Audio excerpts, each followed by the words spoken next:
Hello दोस्तों, स्वागत है आपका हमारे YouTube channel my learner academy पर। दोस्तों, आज का जो वीडियो है यह घटनाचक्र पूर्वावलोकन से लिया गया है। इसमें कवर करेंगे संविधान सभा एवं उसके निर्माण की प्रक्रिया। इस टॉपिक से आए हुए सारे प्रीवियस ईयर क्वेश्चंस इसमें कवर हो जाएंगे। तो चलिए हम शुरू करते हैं। पहला क्वेश्चन है, डॉक्टर राजेंद्र प्रसाद को संविधान सभा का सभापति चुना गया। कब चुना गया? तो दिसंबर 1946 में। दिसंबर 1946 में राजेंद्र प्रसाद को संविधान सभा का सभापति चुना गया था। दूसरा क्वेश्चन, संविधान सभा के संदर्भ में क्या सही है? नंबर 1, संविधान सभा की पहली बैठक 9 दिसंबर 1946 को हुई। दूसरा, इसके प्रथम स्थायी अध्यक्ष डॉक्टर सच्चिदानंद सिन्हा थे। तीसरा, मुस्लिम लीग ने संविधान सभा की प्रथम बैठक का बहिष्कार किया। तो इसमें कौन सा ऑप्शन सही है? इसमें ऑप्शन नंबर 1, ऑप्शन 1 सही है। और ऑप्शन 3, मुस्लिम लीग ने संविधान सभा की प्रथम बैठक का बहिष्कार किया था, यह बात बिल्कुल सही है।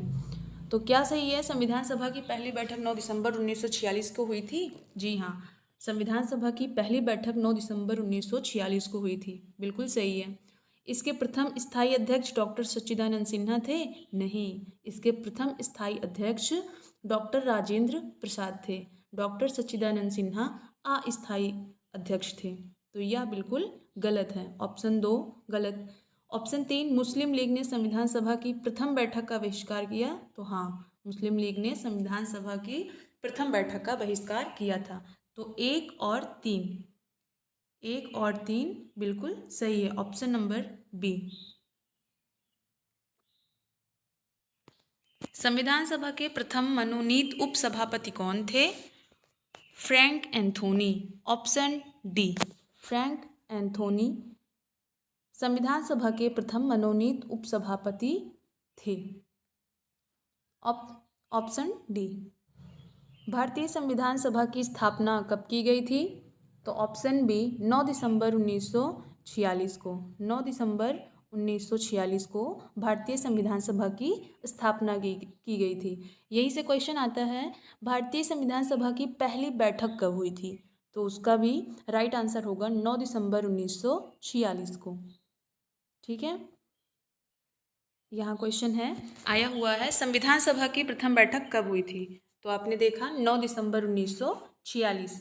प्रथम बैठक पूछे तो 9 दिसंबर 1946, और संविधान सभा की स्थापना कब हुई? तो उसका आंसर भी 9 दिसंबर 1946 हो। यूपीपीसीएस में आया हुआ क्वेश्चन इस तरह भी पूछा गया, संविधान सभा का गठन कब हुआ था? तो कब हुआ था? दिसंबर 1946 को। अगला क्वेश्चन, जवाहरलाल नेहरू ने भारत की संविधान सभा की किस बैठक में उद्देश्य प्रस्ताव रखा था? तो ऑप्शन डी, 5वीं। जवाहरलाल नेहरू ने भारत की संविधान सभा की 5वीं बैठक में उद्देश्य प्रस्ताव रखा था, और वह 5वीं बैठक कब थी?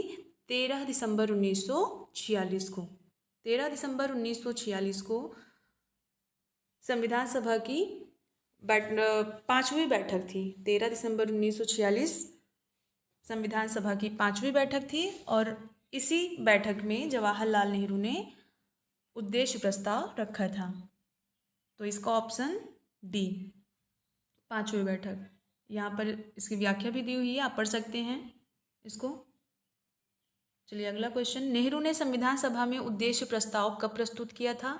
तो 5वीं बैठक कब थी? 13 दिसंबर 1946 को। Option D. ये क्वेश्चन, संविधान सभा के सम्मुख संविधान की प्रस्तावना का प्रस्ताव किसने रखा? तो जवाहरलाल नेहरू ने, आपने अभी ऊपर देखा। अगला क्वेश्चन, भारतीय संविधान को बनाने हेतु भारतीय संविधान सभा के कुल कितने अधिवेशन हुए थे? तो इसका ऑप्शन नंबर सी, 12 अधिवेशन हुए थे। ठीक है, चलिए हम आगे बढ़ते हैं। इसकी व्याख्या कुछ इस तरह दी गई है, आप यहाँ भी इसे भी पढ़ सकते हैं। भारतीय संविधान के निर्माण में संविधान सभा को 2 वर्ष 11 माह एवं 18 दिन का समय लगा था। इस दौरान इसके कुल 11 अधिवेशन हुए थे, और 11वें अधिवेशन के अंतिम दिन 26 नवंबर 1949 को संविधान को अंगीकृत किया गया था। इन 11 अधिवेशनों के अतिरिक्त संविधान सभा पुनः 24 जनवरी 1950 को संवेद हुई थी, जबकि सदस्यों द्वारा भारत के संविधान पर हस्ताक्षर किए गए थे। कब हस्ताक्षर किए गए थे संविधान सभा पर? तो 24 जनवरी 1950 को सदस्यों द्वारा संविधान पर हस्ताक्षर किए गए थे। तो इसका ये 24 जनवरी 1950 संविधान सभा का आखिरी बैठक बोलते हैं, आखिरी अधिवेशन था, इसलिए इसको लेकर कुल 11 अधिवेशन हम मानते हैं। ठीक है, चलिए आगे बढ़ते हैं। तो ये क्वेश्चन आया हुआ है, भारत की संविधान सभा की अंतिम बैठक की सही तिथि को बताइए। तो वह है 24 जनवरी 1950 अंतिम बैठक। भारत के संविधान के निर्माण में संविधान सभा को कितना समय लगा? तो 2 वर्ष 11 माह 18 दिन। अभी आप पिछले क्वेश्चन में इसकी व्याख्या देखी हुई थी। अगला क्वेश्चन है, भारत की संविधान सभा के संबंध में निम्नांकित कथनों पर विचार कीजिए। 1. संविधान सभा का अंतिम अधिवेशन 24 जनवरी 1950 को हुआ। अभी आपने पढ़ा, ये बात बिल्कुल सही है। दूसरा, इस अंतिम अधिवेशन में डॉक्टर राजेंद्र प्रसाद भारत के राष्ट्रपति पद पर विधिवत निर्वाचित घोषित किए गए। तो दूसरा ये भी बिल्कुल सही है। तो ऑप्शन नंबर बी 1 और 2 दोनों सही हैं। अगला क्वेश्चन है, भारतीय संविधान के निर्माण के समय संवैधानिक सलाहकार कौन थे? तो भारतीय संविधान के निर्माण के समय संवैधानिक सलाहकार B.N. Rao, option number C, B.N. Rao थे। अगला क्वेश्चन है, भारत का संविधान पूर्ण रूप से तैयार हुआ था। तो भारत का संविधान अभी आपने पिछले क्वेश्चन में देखा, 26 नवंबर 1949 को संविधान पूर्ण रूप से तैयार हो चुका था और इसी दिन अंगीकृत किया गया था। ऐसा भी क्वेश्चन आता है कि भारत का संविधान किस दिन अंगीकृत किया गया? तो 26 नवंबर 1949 को। आप इसकी व्याख्या देख लीजिए, बहुत ही इंपॉर्टेंट है। भारतीय संविधान की उद्देशिका में उल्लेख किया गया है कि 26 नवंबर 1949 को भारत के लोगों ने संविधान को अंगीकृत, अधिनियमित और आत्मार्पित किया। कब? 26 नवंबर 1949 को भारत के लोगों ने। अगर ये भी क्वेश्चन आया हुआ है कि संविधान को अंगीकृत किया गया किनके द्वारा?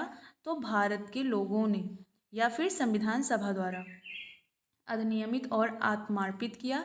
संविधान को अपनाने, उसके पूर्ण होने, पारित होने तथा इसको अंतिम रूप देने की तारीख भी 26 नवंबर 1949 को ही माना जाता है। इसी दिन नागरिकता, अंतःकालीन संसद, अस्थायी और संक्रमणकालीन उपबंध लागू हो गए।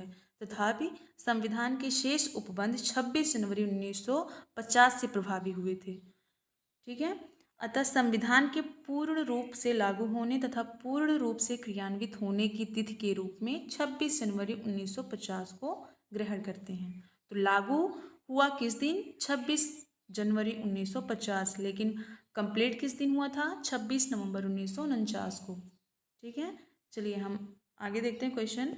भारतीय संविधान को संविधान सभा द्वारा अंगीकृत किया गया। तो अभी आपने देखा 26 नवंबर 1949, ऑप्शन ए सही है। यही क्वेश्चन इस तरह भी पूछा गया है, संविधान सभा द्वारा भारतीय संविधान को स्वीकृत किया गया था कब? ऑप्शन सी 26 नवंबर 1949। अब ये अगला क्वेश्चन, संविधान को 26 जनवरी के दिन लागू करने का निर्णय इसलिए किया गया क्योंकि कांग्रेस ने इस तिथि को 1930 में स्वतंत्रता दिवस के रूप में मनाया था। या फिर ऑप्शन बी, इस तिथि को 1942 में भारत छोड़ो आंदोलन प्रारंभ किया गया था। ऑप्शन सी, यह एक शुभ दिन था। ऑप्शन डी, उपर्युक्त में से कोई नहीं। तो इसका सही आंसर है ऑप्शन ए, कांग्रेस ने इस तिथि को 1930 में स्वतंत्रता दिवस के रूप में मनाया था। 26 जनवरी 1930 से 26 जनवरी 1930 से कांग्रेस स्वतंत्रता दिवस के रूप में मनाते थे 26 जनवरी को। और कब तक मनाए? जब तक कि भारत स्वतंत्र ना हुआ, 1947 के पहले, 1947 से पहले कांग्रेस 26 जनवरी को स्वतंत्रता दिवस मनाते थे। ठीक है, तो इस दिन को यादगार रखने के लिए, इस तिथि को, क्योंकि भारत तो फिर आज़ाद हुआ 15 अगस्त 1947 को, फिर 26 जनवरी, इस दिन को यादगार रखने के लिए उन्होंने इस दिन को जो है स्वतंत्र संविधान को लागू किया, और संविधान इस दिन लागू हुआ, फिर इसे गणतंत्र दिवस के रूप में मनाया जाने लगा। भारतीय संविधान दिवस मनाया जाता है कब? 26 नवंबर, 26 नवंबर को भारतीय संविधान दिवस मनाया जाता है। क्यों? क्योंकि इसी दिन भारतीय संविधान पूर्ण रूप से तैयार हो चुका था। 26 नवंबर 1949 को भारतीय संविधान पूर्ण रूप से तैयार हो चुका था, इसलिए इस दिन 26 नवंबर को भारतीय संविधान दिवस मनाया जाता है। क्वेश्चन आया हुआ है, भारतीय संविधान को अपनाया गया था, कब अपनाया गया था? किसके द्वारा अपनाया गया था? संवैधानिक सभा द्वारा। ठीक है, निम्नलिखित में से किसने सुझाव दिया था कि भारत की स्वतंत्रता के बाद भारतीय राष्ट्रीय कांग्रेस को एक राजनीतिक दल के रूप में भंग कर दिया जाना चाहिए? तो किसने कहा था? महात्मा गांधी जी ने कहा था। Option number D. निम्नलिखित में से किसने कहा था एक संविधान एक मशीन की तरह बेजान चीज है, इसमें वे लोग जीवन फूंकते हैं जो इसका नियंत्रण करते हैं। भारत में बस कुछ ईमानदार लोगों की आवश्यकता है जिनके लिए राष्ट्रहित ही सर्वोपरि है। तो यह कथन किसका है? डॉक्टर राजेंद्र प्रसाद जी का है। अगला क्वेश्चन देखते हैं, अपनी राष्ट्रवादी प्रतिक्रिया में भारतीय संविधान के निर्माताओं ने अल्पसंख्यकों के हितों तथा भावनाओं के महत्व को कम करके आंका है। यह कथन किसका है? तो यह कथन है आइवर जेनिंग्स का। आइवर जेनिंग्स ने कहा था। किसने कहा था? संविधान सभा कांग्रेस थी और कांग्रेस भारत था। तो ये कहा था ऑस्टिन ने। किसने कहा था? Option number A, Austin. भारतीय संविधान सभा में कुल कितनी महिला सदस्याएं थीं? तो कितनी महिला सदस्याएं थीं? 15। ठीक है, पार्ट 1 में हमने वो 15 महिला सदस्याओं के नाम भी बताया है। ठीक है, तो आप पार्ट 1 इसका ज़रूर देख लीजिए। तो ये सारे PYQs संविधान सभा और उसकी निर्माण प्रक्रिया से सारे PYQs कंप्लीट हो जाते हैं। ठीक है, तो चलिए दोस्तों, आज की वीडियो बस यहीं पर समाप्त करते हैं।